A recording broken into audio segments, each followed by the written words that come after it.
avoided.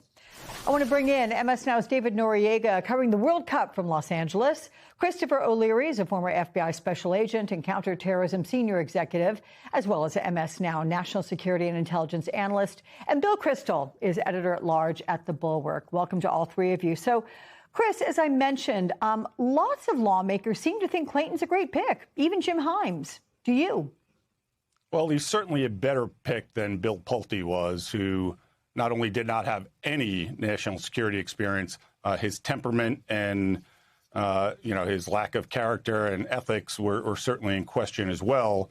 So having him in charge of the DNI was really concerning to national security experts. My former colleagues and peers were really up in arms about it. Moving to Jay Clayton, he's certainly a better pick, but he's not the ideal pick. He has some, and I'm being generous at that, national security experience for his time at the Southern District of New York during the last year, where, maybe half of their cases fall into the national security realm with terrorism cases or espionage cases or foreign counterintelligence cases. So he has some exposure to that governing the office, but it's a large office. He's not down in the weeds working these cases. So he's got oversight on it. So he's got some experience, but it's certainly not what the law lays out, extensive experience. Right. And that's what I want to bring up because, look, obviously Pulte didn't have it. That's for sure. So will this level of experience align with the mandate that anyone nominated for DNI must have extensive national security expertise? I mean, he's tried cases, but has he done hands-on work? Well, he's not. Objectively, he is not. I would imagine he's got some exposure to it. He has a security clearance, likely, unlike Bill Pulte, who didn't even have a security clearance. But, he's had some exposure to this. He's had some exposure to the FISA process. So, that's obviously on the front burner right now. He's not coming into this blind, but he doesn't know the intelligence community. And now he's going to be in charge of 18 different agencies. And the purpose, let's remember, of the DNI is to be a synchronizer and to make policy and to ensure that there's a sharing of information so we're not siloed like we were before 9/11. And so somebody needs to understand how to work with all those different agencies. And frankly, you should have a Rolodex and a network to know the key players in those places.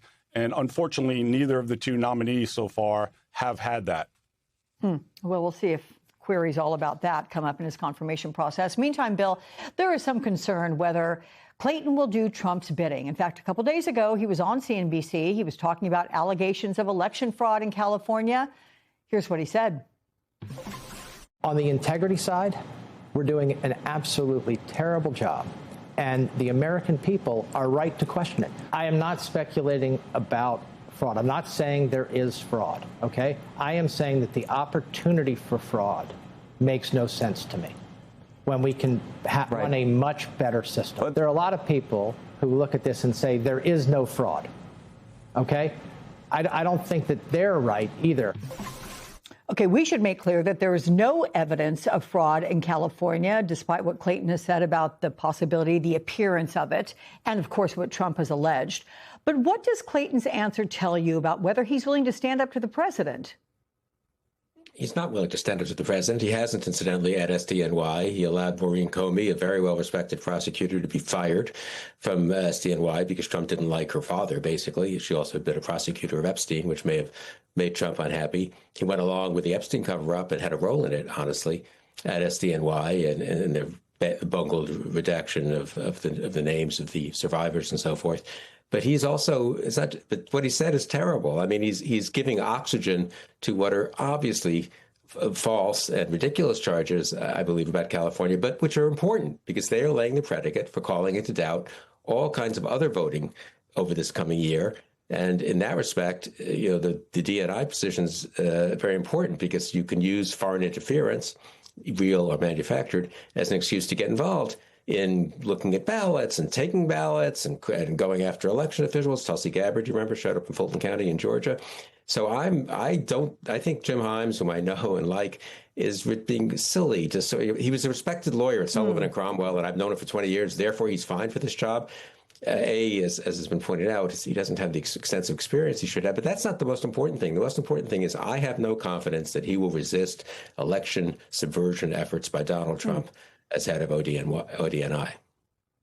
And incidentally, there are hearings.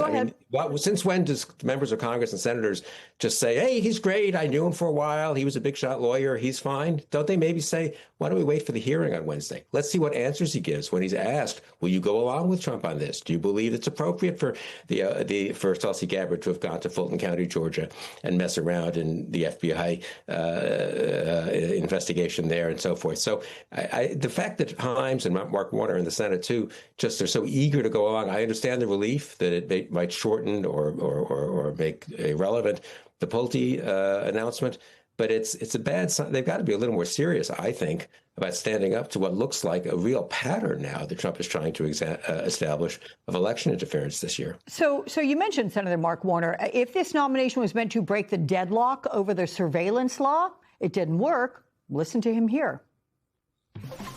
Why wouldn't he have nominated him yesterday? The House is out of session.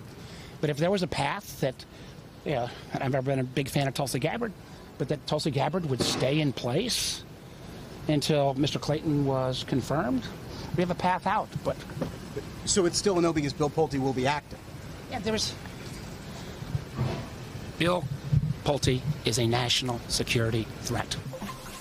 So, Chris, as we said, this law is set to expire tonight at midnight. Is there an impact there, even if it's only dark for just a short amount of time? Well, we're not going to be dark. Let's be clear.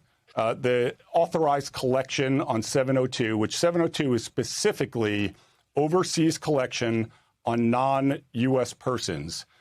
So that is what we're going to be missing, which is really we're authorized to continue to collect on people we have existing authorized collection on. What we will miss is being able to flip the switch on new emerging threats and targets, which at a time when we are still clearly at war with Iran, that's not where we want to be. And then other adversaries that might pop up, whether from China or Russia or other, great power competitors or near peer competitors, we will not be able to do that. What we will still have in the U.S.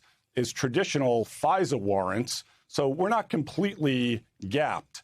But let's understand, we're at war with Iran, and we have the World Cup going on right now, which is not only in the United States, it's in Canada and it's in Mexico, and we have global actors that might be threatening that. So it's a less than ideal time to go down on some of the coverage or some of the authorities. But I think what's more concerning is Bill Pulte being in charge of the intelligence apparatus while we have any authorities in place. David, take me to L.A. What's the security like? What's the buzz like ahead of tonight's match? Well, Alex, the scale of the security challenge here is enormous. Just to give you a sense of it, by the way, there's a live band that just started sound checking behind me, so I apologize for the noise. But I know that you know. Everybody knows. Look, so this is actually just the spillover event at the Coliseum, where people who can't afford thousands of tickets to the actual game at SoFi Stadium can pay $10 to come here and watch it, have fun together. So this is an event that needs to be secured. In addition to SoFi Stadium, in addition to the entire city, we spoke to the LAPD's head of the Incident Command Division, who said that they expect it's a citywide challenge. They expect, for example, protests. The protests could come from any number of places: anti-ICE protests, anti-Trump protests, but also, interestingly, in advance of Iran's first game in the United States on Monday, protests by Persian communities in LA against the presence of the Iran team, the team representing the current Iranian regime here in the United States. The LAPD PD, Alex, has been facing pretty substantial staffing shortages for years at this point. When we asked them how they were sort of managing that in the face of this massively complex security event, they told us that they're confident, they're not worried about it at all, mainly because they have a bunch of overtime for their officers. That overtime comes primarily, or not primarily, it comes largely from an influx of funding, cash from the federal government, the Department of Homeland Security. They're also working with the FBI, for example, on a counter-drone program. Cheap commercial drones are everywhere now, and they present a potential security threat. Look, when I look at all of this, everything that I'm telling you, what I see is that this is a massive, globally significant event with huge crowds. The World Cups are always sort of a window into the politics of a host nation and into the geopolitical moment. And in this moment, what we're seeing is the U.S. co-hosting this event in a moment of great turmoil and uncertainty and instability. And that's going to show up in a lot of different ways, whether it be threats or unrest from the American people themselves, or something that we can't at this point even predict, Alex. So, Bill, with regard to the Pulte versus Clayton situation, the Wall Street Journal noted, quote, this is another occasion of Trump following his instincts and then having to backtrack a bit based on congressional fury. Whether this is a one-off or the beginning of a trend, we're going to see. But Senator John Cornyn is predicting a bumpy ride for the president and Republicans in Congress. What do you expect to see in the weeks and months ahead? I don't know. A lot of Republicans talk a good game about being speed bumps and guardrails against Trump's lawlessness and don't quite come through. I think we saw that recently on the massive increase of funding for ICE, where they basically beat back all the assurances that there wouldn't be a slush fund and so forth. And they got just enough votes to get it through. So I'm pretty skeptical. I mean, Pulte was probably a bridge too far. Well, it may have been a bridge too far. There was never a vote on him, of course, but I think Clayton will go through easily. And I guess I don't have much confidence in Republicans on the Hill standing up to Trump suddenly, just because it's not clear to me that they're going to start standing up to Trump in any serious way now. Right. If history is any precedent. Okay. Christopher O'Leary, Bill Kristol, thank you for that. And David Noriega, thank you as much for also that lovely little mini concert we just got. Thank you.